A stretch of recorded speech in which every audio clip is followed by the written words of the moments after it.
우리 창세기 2장 1절에서 3절의 말씀을 가지고 안식하시니라 라는 제목으로 함께 말씀을 나누려고 합니다. 여러분 어젯밤 안녕히 잘 주무셨습니까?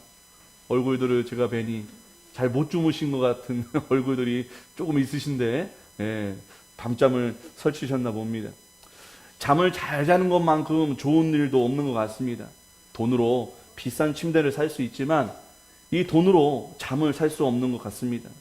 오늘날 많은 사람들이 비싼 침대를 가지고 또 그 위에서 잠을 자지만 많은 사람들이 불면증에 시달리며 살고 있기 때문입니다. 여러분들은 언제 잠이 오지 않으십니까? 일이 잘 풀릴 때, 행복할 때, 성공할 때, 그럴 때도 물론 너무 설레어서 잠을 못 잘 수도 있지만 대부분 내가 해결할 수 없는 일로 걱정과 두려움이 찾아올 때, 건강을 잃을 때, 자녀에게 무슨 문제가 있었을 때, 돈이 없을 때, 사업이 어려울 때 우리가 잠들지 못하게 되더라고요. 그래서인지 남녀노소 너나 할 것 없이 불면증과 이로 인한 무기력증에 시달려서 수면제나 수면 유도제, 더 나아가서는 프로포폴과 같은 전신 마취제까지 손을 대려고 합니다. 이것도 안 되면 그 염려를 잊기 위해, 그리고 현실을 도포하기 위해 마약에까지 손길을 뻗치기도 한다는 것이지요. 우리는 이렇게 끊임없이 계속해서 두려워하고 걱정하고 괴로워하며 살아갑니다. 그래서 어느덧 우리 인생이 내가 주인이 아닌 걱정과 불안의 노예가 되어 죽을 때까지 걱정하며 살아가는 것 같습니다. 아무도 이것을 멈추게 하거나 중단시킬 수가 없어 보입니다. 그래서 많은 사람들이 절망에 빠지고 더 나아가 스스로 인생을 포기하거나 목숨을 끊기도 하는 것 같아요. 사랑하는 여러분, 여러분들은 잠을 잘 주무시고 계십니까? 정말 안식하고 계십니까? 쉴 땐 쉬고 일할 때는 일하고 계십니까? 아니면 늘 일과 사람, 걱정과 두려움에 시달리며 쉬지 못하고 지쳐 계십니까? 오늘 말씀을 통해 하나님의 안식이 우리 안에 임하시기를 축복합니다. 그리하여 이 안식이 주는 행복과 능력을 누리고 경험하는 저와 여러분 되시기를 축복합니다. 오늘 본문은요, 7째 날에 하나님의 창조 사역을 다 마치시고 안식하셨다고 말씀하십니다. 그런데 이 창조 사역이 단순하게 끝냈다라는 의미가 아니라 더 이상 손댈 것이 없이 완전수인 이 7째 날에 완벽하게 완성했음을 의미하고 있다는 것입니다. 우리 다 같이 2장 1절 한 번 더 읽습니다. 2장 1절 시작. 천지와 만물이 다 이루어지니라. 이루어지다, 이 히브리 원어를 살펴보니까 칼라, 완성하다, 소모하다, 끝내다, 마치다 라는 뜻이 있어요. 첫째 날부터 여섯째 날까지 계획하시던 모든 일을 완전하고 흠이 없게 완성하셨다는 것입니다. 우리 하나님은 창조하신 후에 뭐가 조금 보기 싫어서 덧칠을 한다거나 뭐가 좀 어설퍼서 다시 무엇을 새롭게 덧붙인다거나 하지 않으셨습니다. 다 완벽하게 만드시고 그 완벽하게 만드신 것을 보고 심히 좋았다라고 평가하십니다. 완전하게 이 세상이 창조되었다는 거예요. 창세기 1장 31절에도 하나님이 지으신 그 모든 것을 보시니 보시기에 심히 좋았더라. 저녁이 되고 아침이 되니 이는 6째 날이라 라고 말씀하십니다. 그 창조의 때에, 그 창조의 완성의 때에는 그 어떤 죄악도 우상도 음란도 더러움도 없는 완전 무결하고 완벽한 상태였다는 거예요. 질적으로나 양적으로나 미적으로나 내적으로나 무엇 하나 부족함이 없이 창조를 이루신 것입니다. 그러나 하나님은 단지 세상을 창조하는 것으로만 만족하고 다 이루었다고 하지 않으셨습니다. 여러분, 다 이루어지니라, 이 말씀 들으니까 누가 생각나십니까? 예수님이 십자가상에서 죽으시면서 다 이루셨다라고 말씀하십니다. 우리 요한복음 19장 30절 함께 볼까요? 요한복음 19장 30절 시작. 예수께서 신포도주를 받으신 후에 이르시되 다 이루었다 하시고 머리를 숙이니 영혼이 떠나가시니라. 아니, 지금 예수님 무슨 말씀하시는 거예요? 지금 비참하게 십자가에서 죽었는데 뭘 다 이루었다고 외치신 것입니까? 여러분, 이사야 53장 10절에서 11절을 봐야 우리가 이해할 수 있어요. 이사야 53장 시작. 여호와께서 그에게 상함을 받게 하시기를 원하사 질고를 당하게 하셨은즉 그의 영혼을 속건 제물로 드리기에 이르면 그가 시를 보게 되며 그의 나는 길 것이요 또 그의 손으로 여호와께서 기뻐하시는 뜻을 성취하리로다. 11절. 그가 자기 영혼에 수고한 것을 보고 만족하게 여길 것이라. 나의 의로운 종이 자기 지식으로 많은 사람을 의있게 하며 또 그들의 죄악을 친히 담당하리로다. 예수님이 무엇을 다 이루셨다고 고백하시는 거예요? 선포하시는 거예요? 하나님께서 원하셨고 그가 기뻐하시는 일을 이루었다는 것입니다. 그 일이 바로 십자가 죽음이었다는 거예요. 할렐루야. 그래서 이 십자가 죽음이야말로 하나님이 원하신 뜻이었기 때문에 다 하나님의 뜻을 이루었다라고 말씀하시고 고개를 떨구신 것입니다. 그리고 나서가 매우 중요합니다. 하나님의 반응이 중요하다는 거예요. 11절에 예수님이 수고한 것, 죽음으로 헌신한 것을 보시고 뭐라고 여기셨다고 합니까? 만족하셨다는 것입니다. 만족. 창세기 1장 26절에 아까 본 것처럼 심히 보시기에 좋았다라고 하는 것과 동일하다는 뜻이에요. 하나님이 예수님이 십자가에 달려 죽으신 것을 만족하셨대요. 이 만족하다는 말은 히브리 언어로 만족하다, 포식하다, 실컷 먹어서 물리다라는 뜻이 있습니다. 너무 많이 먹어서 구역질이 날 정도로 많이 먹었다는 뜻입니다. 우리가 배고픔의 일도 없이 우리의 배가 배고픔의 일도 없이 토할 지경까지 포식한 것처럼 완전하게 배가 찼다는 의미예요. 그렇죠? 여러분 거스 히딩크가 이 16강에 올라간 후에 뭐라고 외쳤습니까? 우리는 아직 배고프다. 네. 16강 따위로는 배가 안 부르다는 거예요. 우리가 알다시피 진짜 음식을 먹어서 배부르다는 뜻이 아니죠. 그렇죠? 8강, 4강 더 욕망이 있다는 거예요. 더 원하는 것이 있다는 것입니다. 그런 것처럼 하나님께서도 배부르다, 만족하다, 가득 찼다. 그것이 뭐냐? 예수님의 십자가의 죽음이야말로 하나님의 언약이 성취된 열매를 얻은 것이기에 더 이상 바랄 것 없는 하나님의 배부름과 만족함이 있었다는 거예요. 예, 예수님의 십자가의 죽으심이 하나님의 배부름이었다는 것입니다. 무엇에 대한 배부름과 만족입니까? 고린도전서 15장 47절에서 49절의 말씀 함께 읽습니다. 시작. 첫사람은 땅에서 났으니 흙에 속한 자이거니와 둘째 사람은 보여주세요. 둘째 사람은 하늘에서 나셨느니라. 이거는 제가 나중에 하는 거예요. 제가 읽어드릴게요. 무릇 흙에 속한 자들은 저 흙에 속한 자와 같고 무릇 하늘에 속한 자들은 저 하늘에 속한 이와 같으니 우리가 흙에 속한 자의 형상을 입은 것 같이 또한 하늘에 속한 이의 형상을 입으리라 라고 말씀하십니다. 하나님의 형상과 모양을 죄로 잃어버린 인간의 형상을요, 예수님으로 인해 하나님의 형상을 회복하게 하셨다는 것입니다. 이 구원 사건에 대한 하나님의 만족이 오늘 창세기 2장 첫 문장인 다 이루어지니라로 하나님께서 만족하고 계시고 원하고 계시고 배부르다라고 표현하고 계시다는 거예요. 결국 천지와 만물이 다 이루어짐은 우리가 눈에 보이는 이 가시적인 창조와 더불어서 예수님을 통해 이루어질 구원 사역 또한 동시에 이루셨음을 함께 말씀하고 계시다는 것입니다. 여러분, 창세기를 비롯하여 구약의 모든 말씀은 메시아이자 구주 되신 예수님을 예언하고 상징하고 있습니다. 이 창조 역사에서도 창조와 구원을 베푸시는 예수님의 모습을 우리가 함께 볼 수가 있어요. 우리 창세기 1장 26절 한번 같이 보겠습니다. 창세기 1장 26절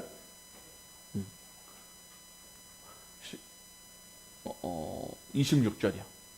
26절 제가 읽어드릴게요. 하나님이 이르시되 우리의 형상을 따라 우리의 모양대로 우리가 사람을 만들고 그들로 바다의 물고기와 하늘의 새와 가축과 온 땅과 땅에 기는 모든 것을 다스리게 하자 하시고, 하나님이 지금 뭐라고 말씀하시냐면 우리의 형상을 따라 우리의 모양대로 우리가 사람을 만들라고 말씀하십니다. 여러분, 엘로힘 복수라고 했죠? 추우세요? 에어컨 좀 틀어주세요.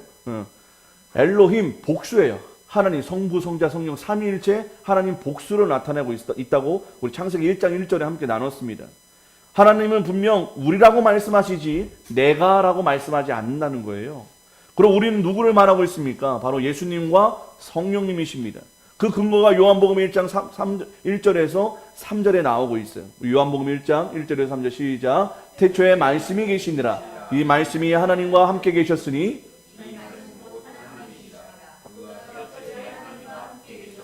만물이 그로 말미암아 지은 바 되었으니 지은 것이 하나도 그가 없이는 된 것이 없느니라.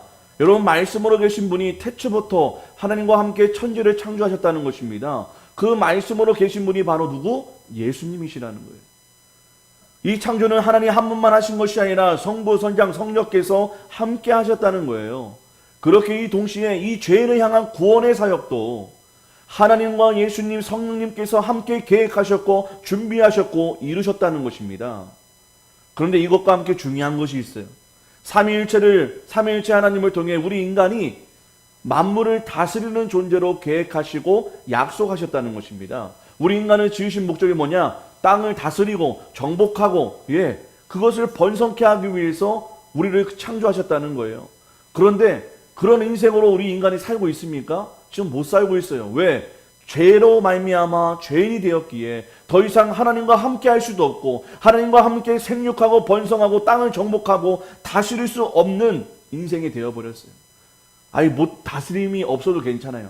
정복 못해도 괜찮아요. 그런데 정복해야 하고 다스려야 할 인간이 그렇게 못 사니까 어떤 인간으로 되었어요? 오히려 죄악과 세상의 노예와 다스림을 받는 끌려다니는 인생으로 되어버렸다는 것입니다. 그게 우리라는 거예요. 원래는 다스리는 존재였는데 우리의 죄악으로 말미암아 다스림을 받는 존재, 주인이었던 존재였는데 노예의 존재로 변질되었다는 것입니다. 그래서 하나님께서 창세기 1장 28절에 하나님이 그들에게 복을 주시며 라고 말씀하십니다. 하나님이 그들에게 복을 주셔야만 그 신분이 바뀔 수 있었기 때문이지. 이 복은 바로 씨 맺는 채소와 열매를 먹게 하시는 일이었습니다. 우리 창세기 1장 29절 함께 읽습니다. 시작. 하나님이 이르시되 내가 온 지면에 씨 맺는 모든 채소와 씨 가진 열매 맺는 모든 나무를 너희에게 주노니 너희의 먹을 거리가 되리라. 여러분, 우리가 창세기 1장 기억나시죠? 씨가 무엇을 의미한다고 말씀드렸습니까? 바로 생명의 씨 대신 예수님. 영원한 생명의 씨가 되신 예수님을 먹을 때, 다른 말로 예수 그리스도를 영접하고 믿을 때 잃어버린 하나님의 형상과 모양이 회복되게 하셨다는 것입니다. 이 형상이 회복될 때 만물의 종이 아닌 다스리는 자가 되게 해주신다는 거예요. 그렇게 사람은 예수님으로 구원받고 그의 말씀으로 살아야만 종과 짐승이 아닌 자녀와 사람답게 사는 것입니다.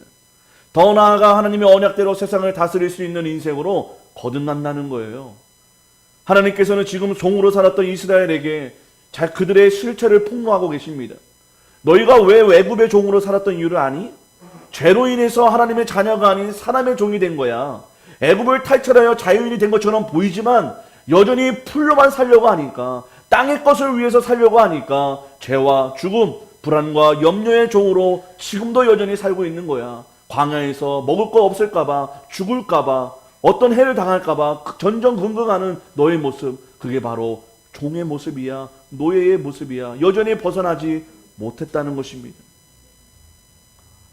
너희들은 하나님의 형상으로 지음받았지만 짐승처럼 살기에 현실과 두려움에 다스림을 당하고 사는 거야 라고 이 이스라엘에게 가르쳐주고 있다는 것입니다.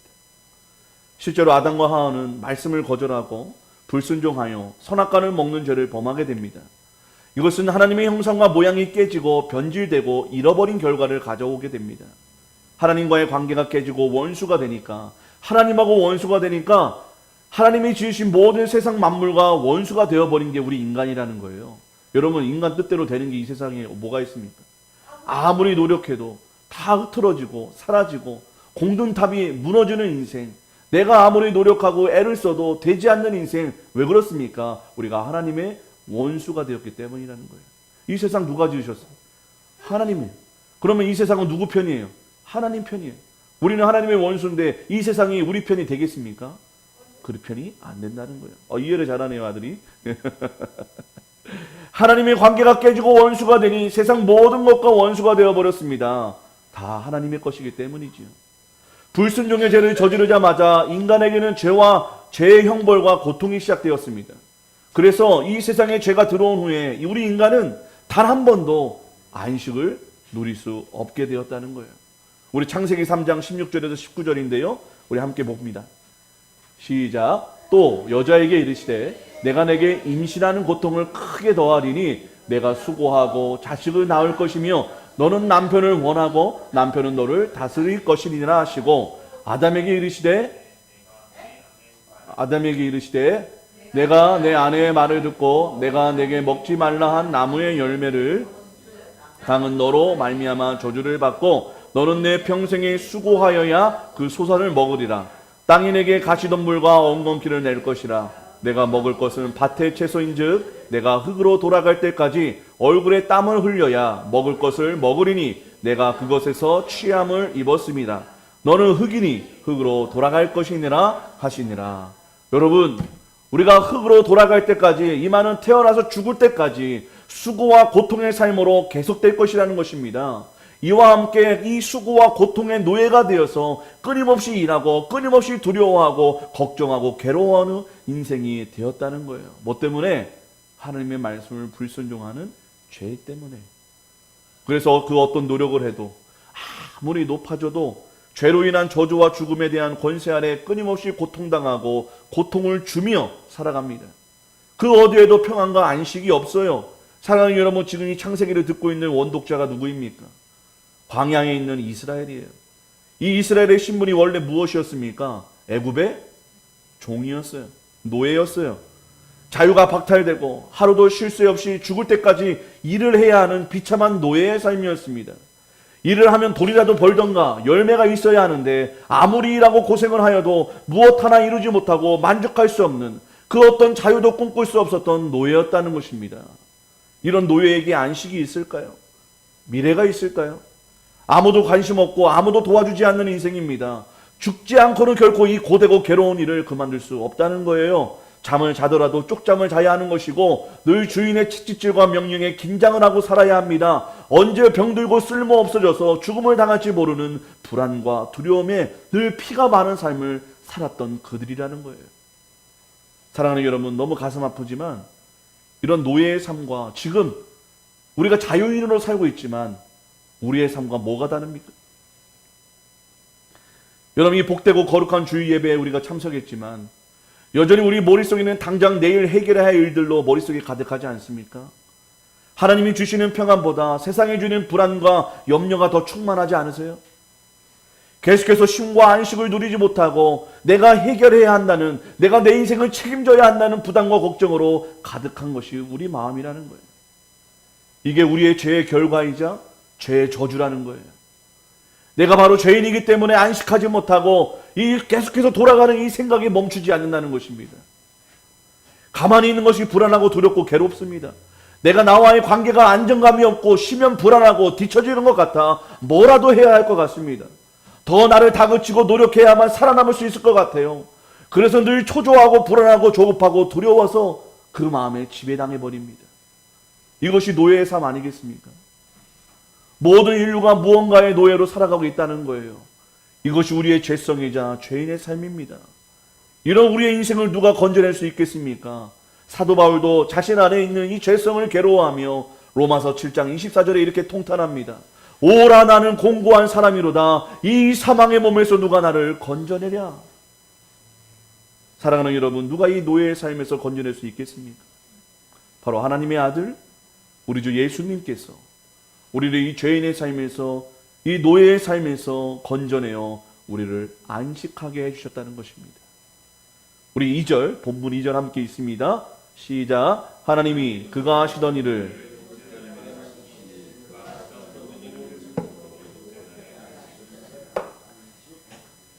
앞서 하나님께서 천지를 창조하신 일뿐만 아니라 창조한 인간이 하나님을 거역하여 죄를 짓고 하나님과 원수될 것을 하나님이 몰랐을까요? 알았을까요? 선악과를 따먹을 줄 알았을까요? 몰랐을까요? 아셨다는 거예요. 그래서 이 창조의 역사 가운데 구원의 역사도 하나님께서 함께 계획하셨다는 것입니다. 그 증거가 바로 하나님의 안식에 있어요. 안식이라는 단어에 구원이라는 단어가 숨어 있다는 거예요. 히브리어 원어로 안식이라는 단어는 샤바트입니다. 샤바트. 그치다, 중지하다, 쉬다 라는 뜻이 있어요.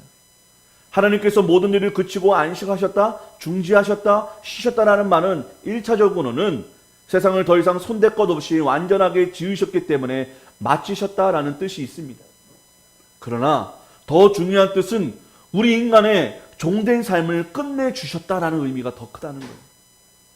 그래서 하나님은 안식일을 반드시 지키라고 명령하십니다.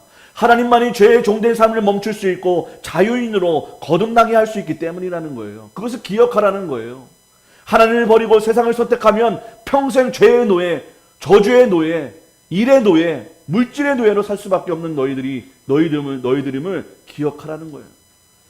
우리 10대 시절 어떤 노예로 살고 있습니까? 공부의 노예로 살고 있어요. 그 공부 때문에 불안과 두려움의 노예로 살고 있어요. 저도 그렇게 살았어요. 그래서 맨날 고등학교 때 학교 옆에 있는 교회에 가서 맨날 울었어요. 하나님, 저는 머리가 똑똑하지도 않고 가진 것도 없고 능력도 없는데 더 공부 잘하고 싶은데 안 돼요. 너무 무서워요. 미래가 두려워요. 항상 그거 가지고 기도했던 것 같아요. 나이가 적으나 많으나 이 세상의 노예로 살고 있다는 것입니다. 그래서 하나님은 반드시 안식일을 지키라고 명령하십니다. 하나님만이 죄의 종된 삶을 멈출 수 있고 자유인으로 거듭나게 하시기 때문이죠. 그래서 우리가 주의 날을 정해서 더 이상 일의 노예가 아님을, 물질의 노예가 아님을, 하나님의 자녀임을 증거하고 내 힘이 아닌 하나님이 공급하시는, 인도하시는 방법으로 우리가 살아가고 있음을 우리가 믿음의 고백으로 하고 있는 것이 이 예배라는 것입니다.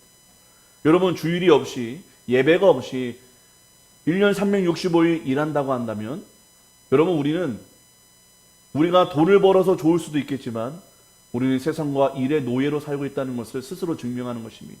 그런데 이 6일 가운데 하루를 모든 것을 끊고 하나님께 예배한다는 것, 그것은 무엇을 의미하냐? 우리는 노예가 아니라는 거예요. 하나님의 자녀인 것을 우리 스스로 고백하고 자랑하고 증거하는 것이 이 예배라는 것입니다. 그래서 우리는 안식할 수 있어요. 세상 사람들은 계속해서 불안과 염려로 살아갑니다. 그러나 우리는 이 자리에 나와 하나님을 예배할 때 우리가 어떤 존재인지를 알고 깨닫고 다시 한번 확신하면서 우리의 마음의 안식을 회복할 수 있다는 거예요. 우리도 안식을 잃어버릴 수 있어요. 그러나 이 예배 가운데 주님을 찬양하고 주님을 높이는 이 순간을 통해서 너는 나의 자녀야, 넌 내 것이야, 너는 너의 힘으로 살아가는 인생이 아니라 내가 주는 힘으로, 내가 주는 말씀으로 살아가는 존재야, 너 내 거야 라는 그 음성으로 우리의 마음의 안식을 회복한다는 것입니다. 우리의 육신이 단순하게 쉬는 날이 아니에요. 이 주일은요. 오히려 이 날은 어떤 목사님은 그렇게 말씀하시더라고요. 하나님이 우리를 위해 일하시는 날이 안식일이듯 우리도 내가 아닌 우리 옆에 있는 성도들을 위해 헌신하고 수고하는 날이 안식일이래요. 예. 그럼 목사 가만히 있어야 되죠. 근데 주일이 목사가 제일 바쁜 날이에요. 그럼에도 불구하고 그 마음 가운데 안식이 있는 이유는 사랑과 은혜로 섬김을 통해 오히려 우리가 안식을 누린다는 거예요. 행복을 누린다는 거예요. 기쁨을 회복한다는 거예요. 가만히 그냥 텔레비 보고 앉아 있는다고 여러분 마음이 평안하십니까? 여러분 쉼을 얻게 되십니까? 저는 별로 그걸 못 느끼는 것 같아요. 오히려 몸은 피곤하더라도 우리 함께 성도들과 함께 음식을 나누고 또 말씀을 전하고 함께 교제하고 기도해주고 그러면 우리의 마음 가운데 안식이 찾아옵니다. 여러분, 저녁 때마다 우리 매일 기도회를 하고 있는데 하루 종일 마음이 불편할 때가 많아요. 근데 하나님께 나와 기도하고 하나님께 한 30-40분 기도하고 나면 얼마나 평안하고 얼마나 쉼을 누릴 수 있는지, 진짜 쉼을 누릴 수가 있어요. 그것이 우리 하나님께 주시는 안식이라는 것입니다. 하나님만이 주실 수 있어요. 만일 우리가 주일을 지키지 않으면 우리는 또다시 노예의 삶으로 돌아갈 것입니다. 그래서 주일을 구별하여 하나님을 예배하고 예수님을 찬양하는 것을 다른 것과 절대 양보해서는 안 된다는 거예요. 이것이 하나님이 우리에게 베푸신 안식의 의미입니다. 종된 삶을 끝내주시고 참 안식과 평안과 참 자유와 구원을 누리게 하신 것이 바로 하나님의 안식이라는 거예요. 이사야 61장 1절에서 3절에 이렇게 선포합니다. 주 여호와의 영이 내게 내리셨으니 이는 여호와께서 내게 기름을 부으사 가난한 자에게 아름다운 소식을 전하게 하려 하심이라. 나를 보내사 마음이 상한 자를 고치며 포로된 자에게 자유를, 갇힌 자에게 노임을 선포하며 여호와의 은혜의 해와 우리 하나님의 보복의 날을 선포하여 모든 슬픈 자를 위로하되 무릇 시온에서 슬퍼하는 자에게 화관을 주어 그 죄를 대신하며 기쁨의 기름으로 그 슬픔을 대신하며 찬송의 옷으로 그 근심을 대신하시고 그들이 의의 나무 곧 여호와께서 심으신 그 영광을 나타낼 자라 일컬음을 받게 하려 하심이라. 아멘. 사랑하는 여러분, 죄와 사망에 종된 우리의 걸음을 멈추게 하시고 참된 쉼과 구원을 베푸신 비밀을 알려주셨습니다. 바로 여호와께서 친히 심으신 의의 나무, 바로 십자가에 달려 죽으신 예수님으로 말미암아 우리에게 안식을 주셨다는 거예요. 이 의의 나무로 우리가 심판받을 짐승의 현상에서 구원받을 하나님의 현상으로 회복시켜 주신 것입니다. 회복되었기에 더 이상 종이 아닙니다. 우리는 자녀인 것입니다. 그렇다면 우리가 하나님의 자녀가 되었는데 왜 걱정하십니까? 왜 염려하십니까? 우리가 왜 안식하지 못할 이유가 어디 있으십니까? 사랑하는 여러분, 우리가 하나님의 자녀됨으로 인해 안식하시기를 주님의 이름으로 축복드립니다. 우리 3절, 본문 3절 함께 읽습니다. 본문 3절 시작. 하나님이 그 일곱째 날에 복되게 하사 만드시던 모든 일을 마치시고 그날에 안식하셨습니다. 여러분, 세상 만물을 하나님께서 마지막에 복되게 하시고 거룩하게 하셨다라고 말씀하십니다. 이것은 어떤 의미냐면 내 거와 내 거 아닌 것으로 분리하시겠다는 거예요. 구별하다, 거룩하다는 것은 구별하는 것이거든요. 자, 이 물컵 이거 제 거예요. 근데 이거 여러분들이 쓰면 이거 더러워지는 거예요. 그냥 표현이에요. 진짜로 그렇다는 게 아니라. 예. 왜냐하면 제 걸로 구별했기 때문에 거룩한 거예요. 이거는 뭐 제가 하나님은 아니지만 그런 의미가 있어요. 그래서 여러분, 우리를 하나님께서 거룩한 존재로 구별하셨다는 것입니다. 분별하셨다는 거예요. 하나님이 지으신 세계일지라도요, 하나님 마음에 안 들면 어떻게 하시겠어요? 버리세요. 아무리 멋지게 만들어, 이거 마음에 안 들어, 버릴 수 있어요. 그런데 하나님께서 그렇지 않으시고 자기가 지으신 이 모든 만물과 이 사람을 하나님께서 자기 것 삼아 주셨다는 것입니다. 누구를 통해 자기 것 삼아 주셨습니까? 바로 빛과 말씀 대신 의의 나무 대신 예수님을 통해 우리의 종된 삶을 끝내주시고 자신의 것, 자신의 자녀 삼아 주셨다는 거예요. 사랑하는 여러분, 우리가 하나님의 자녀, 하나님의 것 되었음을 믿으시길 바랍니다. 우리는 더 이상 죄의 종이 아니에요. 마귀의 자녀가 아니에요. 걱정과 두려움을 짊어지고 외롭고 고달프게 홀로 살아가야 하는 고아가 아닙니다. 그럼에도 불구하고 여전히 버리지 못하고 있는 우리의 종된 속성이 하나가 있어요. 그게 뭐냐? 끊임없이 내가 하려고 하고 내가 드러나기를 바라는 나의 의와 교만이 가득하다는 거예요. 교회 안에 왜 분란이 일어납니까? 나 좀 알아달라는 거예요. 내가 이렇게까지 헌신하고 수고했는데 왜 안 알아주지 않냐는 거예요. 왜 나 무시하냐는 거예요. 예. 참 그것 때문에 교회가 참 홍역을 앓습니다. 하나님은 받을 자격이 없는 우리에게 은혜로 구원을 베푸셨는데 우리는 그 은혜조차도 내가 갚아보겠다고 하는 교만한 인간들이라는 거예요. 하나님의 은혜를 어떻게 갚을 수가 있어요? 예배 맨날 드린다고? 전도 많이 한다고?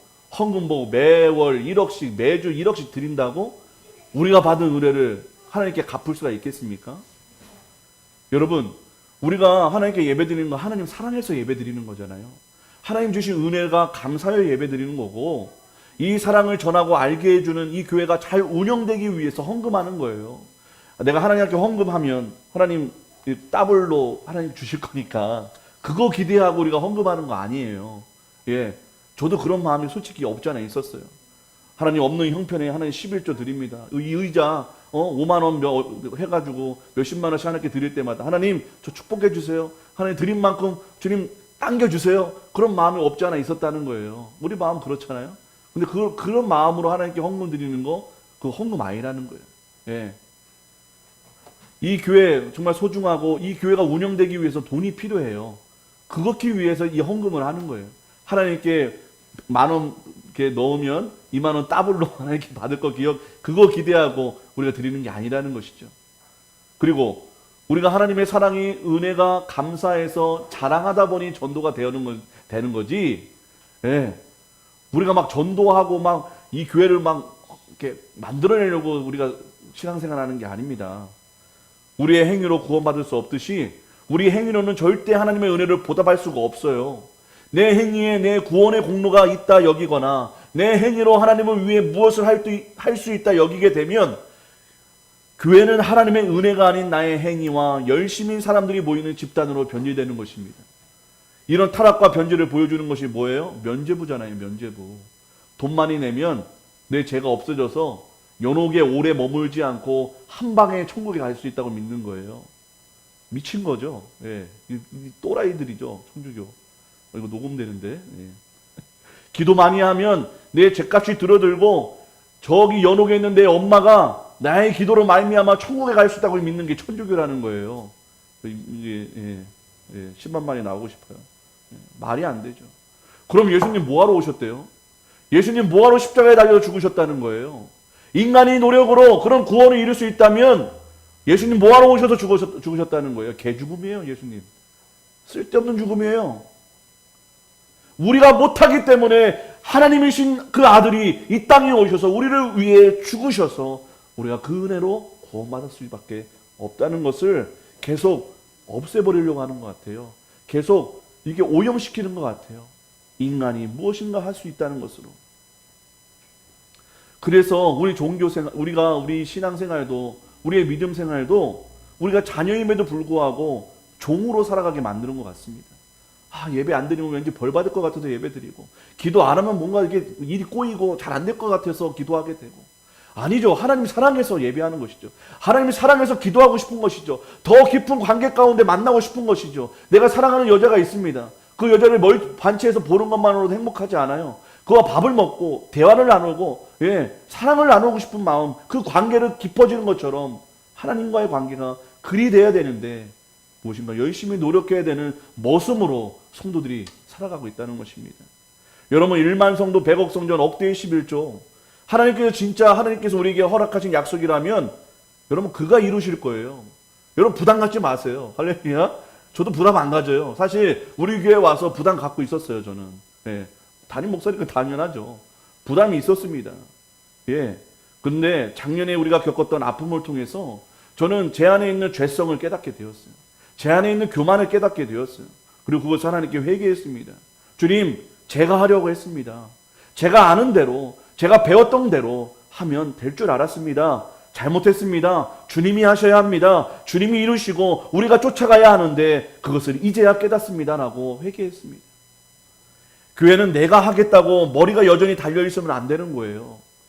내 머리 다 떼내고 예수님 머리를 내 모든 성도의 몸에 이식하여 묶여있는 것이 바로 교회라는 것입니다. 좀 살벌하죠. 내 머리는 다 뽑아내고 예수님의 머리로 이식을 해야 교회다운 교회가 된다는 거예요. 여러분 머리 뽑히시기를 바랍니다. 여러분 주장하지 마세요. 여러분 의견 내세우지 마세요. 왜 내 생각대로 이 교회가 돌아가지 않냐고 원망하지 마세요. 우리 생각은 다 쓸모없습니다. 우리가 예수님의 몸에 내 머리를 이식하니까 교회가 갈등이 원망이 많고 성공과 효율을 위한 기업같이 변질이 되고 사랑과 돈이 주인된 교회가 되는 것 아니겠습니까? 기성교회 왜 욕먹고 있습니까? 다 그리 사람이 머리가 되니까 그렇게 부패하고 타락하는 거예요. 이거 깨달았다면 저는 하나님이 주신 이 아픔이 축복이라고 저는 믿습니다. 교회는 부흥 성장을 위해 존재하는 게 아니에요. 예수님을 위해 존재하는 것이기 때문이죠. 그렇다면 우리가 아무것도 안 하고 감나무 아래에 있으면서 그냥 입 벌리며 감이 떨어지기만 바라는 미련한 공 같은 인생을 살아야 할 것인가? 그것은 아니겠죠. 우리가 지난 수요 예배 때도 그렇고 또 작년에 유기선 목사님의 책인 하나님의 인도하심을 구하라는 책을 나누었던 것처럼 내 모든 삶의 모든 길을 하나님께 맡기고 순간순간 하나님의 인도하심을 구하는 삶을 살아야 합니다. 하나님과 늘 그냥 동행하는 거예요. 말씀을 행동하는 삶을 애써야 되는 거예요. 우리의 삶은 그것을 애써야 돼요. 하나님 여기 계시고요, 제가 하겠습니다가 아니라 하나님 하시고요, 제가 따라하겠습니다. 그걸 계속 의식적으로 훈련해야 합니다. 왜? 우리는 본능적으로 내가 하려고 하기 때문입니다. 내가 높아지고 강해지는 것을 원하지 마시기 바랍니다. 하나님 저 돈 많이 벌게 해주세요. 하나님 저 높아지게 해주세요. 저 공부 전교 1등하게 해주세요. 그거 원하지 말라는 것입니다. 더 낮아지고 약해져서 내 안에 하나님이 더 강하심을 드러낼 수 있는, 많은 사람들이 나를 통해 하나님의 강하심을 볼 수 있는 자가 되게 달라고 기도해야 된다는 거예요. 이게 우리가 해야 할 노력과 열심인 것입니다. 은혜는 갚는 게 아니라 기억하는 거예요. 기억. 이게 우리의 삶의 이유입니다. 내가 어떤 상황과 어떤 위치, 어떤 고난 중에 있을지라도 우리가 해야 할 일은 내가 하나님을 위해 뭘 하려고 하거나 이루는 삶이 아니라 그와 함께 사는 삶이에요. 사망의 음침한 골짜기에 내가 있지만 여호와가 나의 목자이기에 부족함이 없고 안식할 수 있는 삶을 살아내는 것, 살 수 있는 것, 그게 우리의 삶의 이유라는 것입니다. 그래야 우리가 목적의 종이 되지 않아요. 목적의 종이. 50명, 우리 교회 50명. 항상 죽을 때까지 50명 안 되면 50명의 종이 돼요, 저는. 상관없어요. 50명 안 돼요. 되면 감사하지만. 50명도 너무 적죠. 막 10,000명은 돼야 교회 할 만하지 않겠습니까? 예. 근데 거기에 종이 될 수 없다는 거예요. 돼서는 안 돼요. 하나님이 이미 우리를 예수님이라는 은혜로 자녀 삼아 주셨어요. 그런데도 많은 자녀들이 다시 하나님을 위해 자기가 뭔가 할 수 있다고 생각하고 자신이 받은 은혜를 갚을 수 있다고 여깁니다. 아니요, 갚을 수 없어요. 하나님을 위해 뭘 하려고 하지 마세요. 할 수가 없어요. 그냥 그 은혜를 느끼고 감사하고 찬양하면 되는 거예요. 그냥 그 은혜 나누시면 됩니다. 우리 하나님 너무 좋아.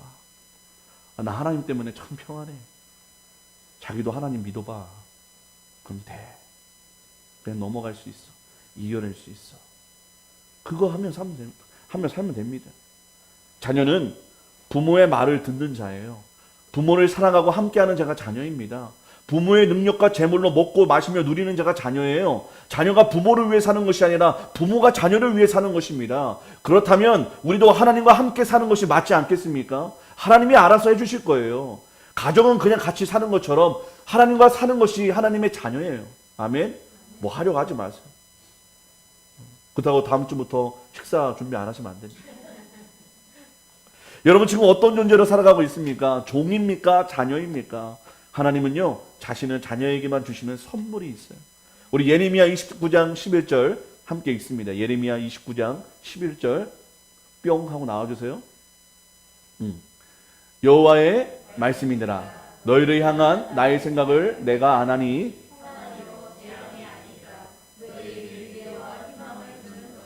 자녀에게는 뭘 준다고요? 재앙이 아닌 평안을 주시고 미래와 희망을 주신대요.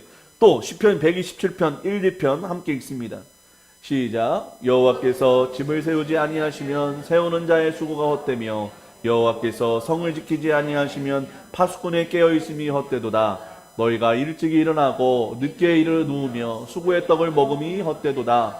그러므로 여호와께서 뭘 주신대요? 잠. 여러분 생각하세요. 반대로 내가 잠을 못 자는 이유, 하나님이 나를 안 사랑하시나? 그건 아니고 내가 걱정해서 그래요. 하나님 안 믿어서, 하나님 못 믿고 그냥 바보같이 하나님 믿으면 자면 되는데 못 믿고 불안에 떨어서 잠을 못 자는 거예요. 여러분 우리가 전쟁 중에도 엄마 품에 안긴 아기는 잠을 잘 수 있잖아요. 그렇죠? 그런 것처럼 우리가 어떤 풍파에 두렵고 떨릴지라도 우리가 하나님의 품 안에 있을 때, 말씀 안에 있을 때, 믿음 안에 있을 때 우리는 잠을 잘 수 있다는 거예요. 평안할 수 있다는 거예요. 우리 빌립보서 4장 6절에서 7절입니다. 빌립보서 4장 6절에서 7절 시작. 아무것도 염려하지 말고 다만 모든 일에 기도와 간구로 너희 구할 것을 감사함으로 하나님께 아뢰라. 그리하면 모든 지각에 뛰어난 하나님의 평강이 그리스도 예수 안에서 너희 마음과 생각을 지키시리라. 우리가 주 안에서 안식하는 길은 모든 일을 감사함으로 믿고 맡기는 것인 줄을 믿으시기를 바랍니다. 그때 그가 우리의 생각과 마음을 지켜주시기 때문이에요. 여러분 가룟 유다에게 마귀가 무슨 짓을 해요? 생각을 넣어줘요. 이 생각을 지켜주시고 막아주시고 방패로 막아주시는 분이 누구냐? 하나님. 예. 이것이 하나님이 우리에게 허락하시는 안식인 것입니다. 예. 우리가 우리의 안식을 지킬 수가 없어요. 사단 마귀가 계속 뺏어가기 때문입니다. 우리는 이미도 하나님께서 예수님을 통해 죄와 사망의 노예에서, 걱정과 불안의 노예에서, 가난과 절망의 노예에서 살아가는 삶을 멈추게 하시고 건져내어 주셨습니다. 그래서 안식하게 해주셨습니다. 이미 우리에게 안식은 주신 거예요. 그렇다면 내가 있는 그 자리에서 우리도 그 안식을 누리시기를 바랍니다. 우리만 안식 누리면 안 되잖아요. 그렇죠? 더 나아가서 여전히 잠들지 못하고 염려와 물질의 노예로 살아가는 내 가족, 내 친구, 내 동료, 내 이웃들이 혹 있다면 그들도 내가 누리는 그 안식을 누릴 수 있도록 우리의 삶을 통해 안식을 보여주시기를 바랍니다.